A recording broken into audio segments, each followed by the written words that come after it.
Ang gustong ipaintindi sa inyo ni PRRD dito, this is a clear sign na okay na sila. Oh, mga bossing, ano na tayo? Wag na tayo magbiruan. This is a clear sign that they are all good. And before this happened, mga bossing, before this happened, Inday Sara posted something about EDSA Revolution. I-posted it sa kanyang or sa kanilang Facebook account. And then tinake down yun. Before this, nagtatanong ang mga tao bakit niya tinake down. Marami naman nakapag-screenshot tapos iniisip nila bakit mo tinake down, parang wala ka namang sinabi rito. At saka kung halimbawa man meron kang binitawan na salita dyan na medyo offensive sa family ng mga Marcos, yung mga Marcos dati yun, hindi na yung mga Marcos ngayon. So Inday Sara took it down. And then PRRD, nung interview na ito, bigla siyang kumambyo. So ako, naniniwala ako mga bossing that the Dutertes and the Marcoses are talking. Na sa nakikita ni PRRD, yung mga binitawan niyang salita na yun doon sa Davao and the interview after nung sa Davao ay talaga namang nakuha niya na yung gusto niyang attention. Nakuha ko na yung attention ng administration. That I am this stubborn na mahirap akong kalaban dahil ang bibig ko hindi mo mapipigilan. Right after the Davao issue, anong nangyari? Hindi ba nagkaroon ng hearing ang Senado tungkol sa People's Initiative? Nag-away ang Senado at ang Congress. Namatay ang People's Initiative. Ngayon, ang pinaprioritize na lang nila yung economic provisions ng Chacha. Therefore, I got what I need already. There is no need to keep on repeating that kasi I got what I need already. Ayaw ko ng Chacha kung yung Chacha ay magpapahaba sa kanilang mga termino. Pero kung yung Chacha ay makakatulong sa bayan, pro-Chacha yan si PRD ever since. Gusto nga nila federalism eh. Di ba dyan nga sila nagkakasundo ni Senator Robin eh. So yun na yun. Now, ang attention, wag na nating daanin sa kung ano-ano pa. Pumunta na tayo ngayon doon sa mga issues. Ano yun? Yan, yung sa Congress, yung sa Senate. Bantayan natin yung economic changes pagdating sa charter. Yan, yung economic provisions. Yan, di ba? Lumambot din ang pahayag ngayon ni Digong kaugnay sa mungkahi niya noon na ihiwalay na lamang ang Mindanao sa Pilipinas. Katulad nito, pinipilit din ng media na gusto ni PRRD na ang Pilipinas ay humiwalay. Ano din ang sinabi? Sabi ko nga sa inyo lahat ng mga mabibigat na binitawan ni PRRD nung sa Davao, lahat yun binawi niya ngayon. Bakit? Kasi nga lahat yun panakot lang niya. Diba? Sabi niya pa nga, mga militar, mga sundalo, ready kayo. Kasi ito ang na-receive namin na information Ang na-receive namin na information, alam ko hindi ko dapat sabihin, pero na-receive namin na information coming from yung mga kakilala din natin sa military. PRRD never talked to them about it. Nobody knows what he's gonna say there. Walang nakakaalam kung ano yung sasabihin niya.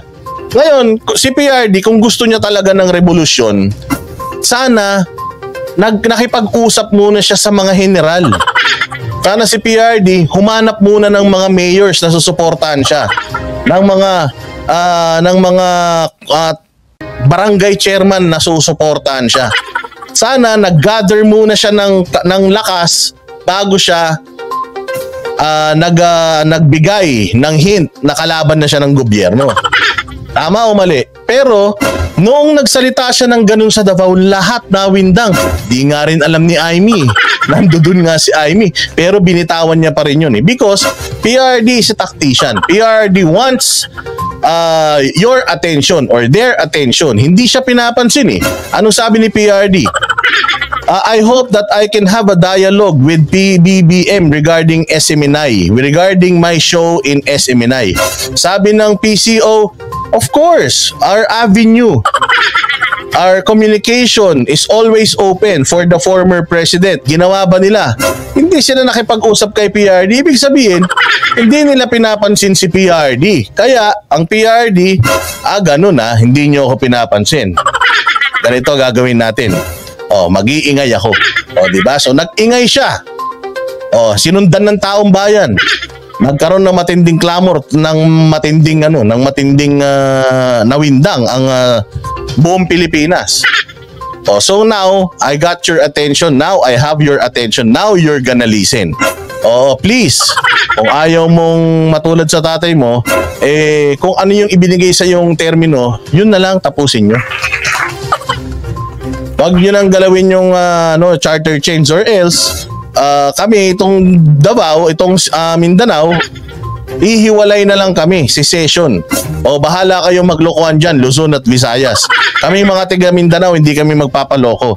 Bubuhayin ko yung usapin ng paghihiwalay ng Mindanao.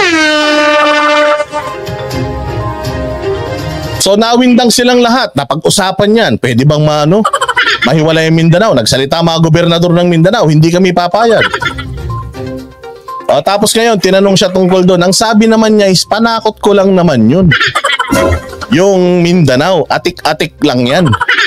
Kasi alam naman niya na it will not, kung sakaling ipupush nila yan, baka wala na siya.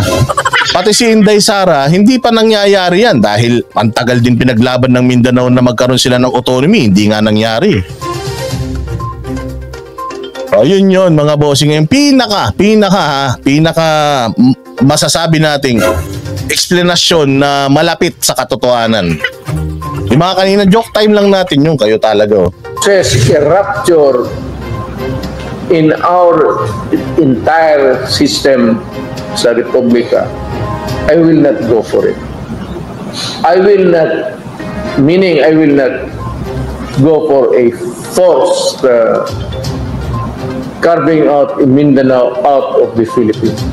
Bago yan, sa prayer rally sa Cebu City nitong linggo, nagbago rin ang tono ng dating Pangulo sa usapin naman ng charter change o pag-amyenda sa saligang batas. Ayan, sabi nila nagbago din daw sa charter change. Hindi nagbago. Sinabi na rin naman niya yan noon pa na his approach sa charter change. Pero ang kanya is yung mga provision lang na dapat palitan pero hindi dapat yung administration na ngayon hindi dapat makinabang doon sa pagbabago ng konstitusyon.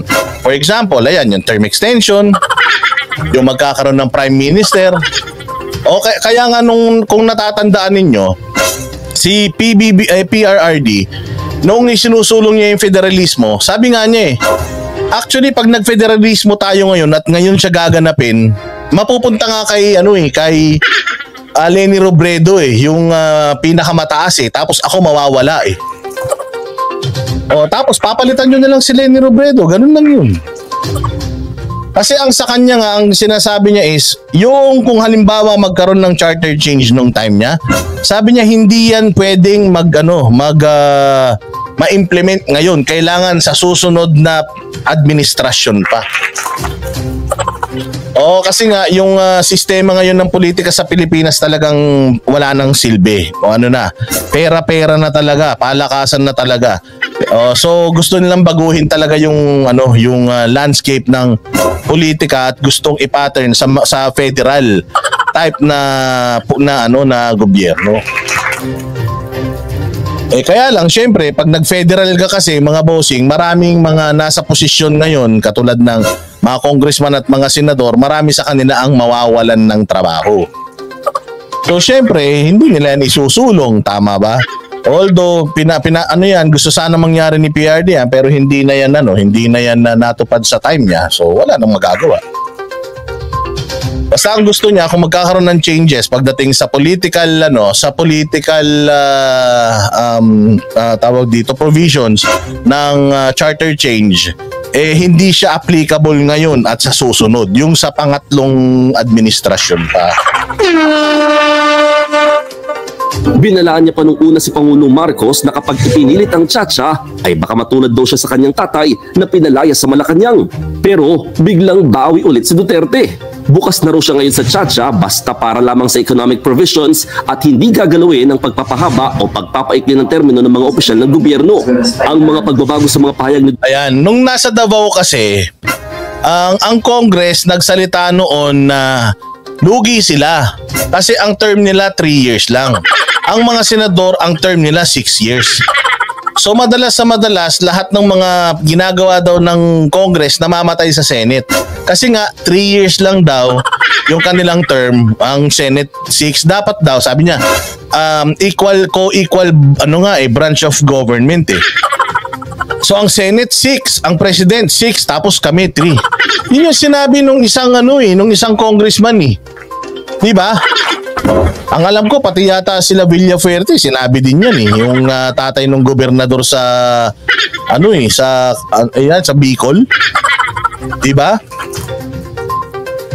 So yun talaga yung gusto nilang mangyari. Diyan kaya nga sila, Pucha, ikaw ba naman gagastos ka ng ganung kalaki? Gagastos ka ba ng ilang bilyon para sa papirma ng mga tao kung economic provisions lang talaga yung balak mong baguhin? Huwag tayong maglokohan. So back in Davao, yun talaga ang iniiwasan niya. Kaya ayaw niya nung charter change kasi nga alam niya na pang sarili. Kaya nga diniscuss niya dun na yung anak mo gagawing prime minister. Ikaw magiging ganito, ikaw magiging ganyan. Yun nga yung ini-explain niya But after nga nung Davao, anong nangyari? Dininay na ng mga congressman na yung PI hindi kanila. Na economic provisions lang daw talaga yung gusto nilang baguhin, walang yung political provisions. O di ba? So ibig sabihin, naging effective yung ginawa ni PRRD sa Davao.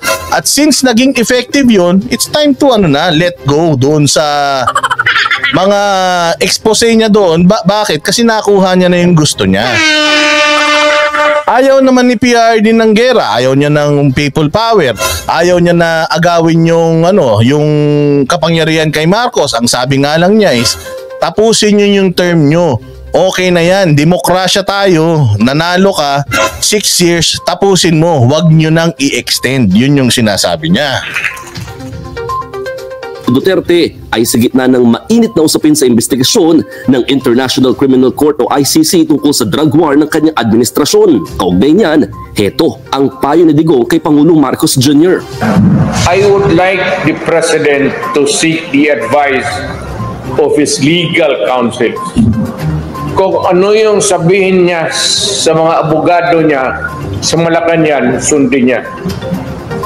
Ako, I can take care of my own. Nauna naman ng igit. Napakaganda. Anong sinabi niya doon pagdating sa ICC, di ba? Well, wala na akong magagawa.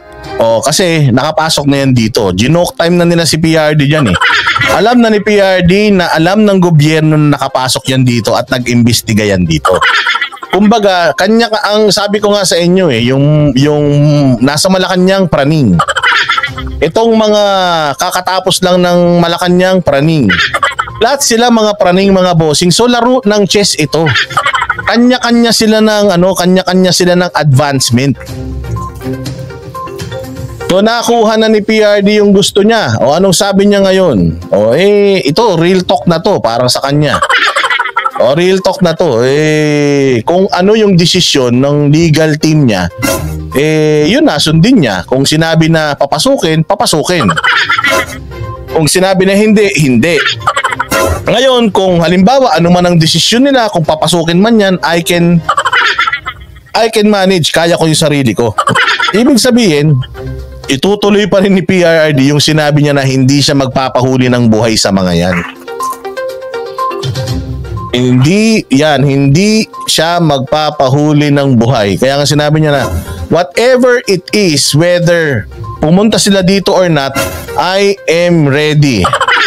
Oo, at pagpasok nila, I'm sure, hindi nila ako makukuha ng buhay. Same pa din yan.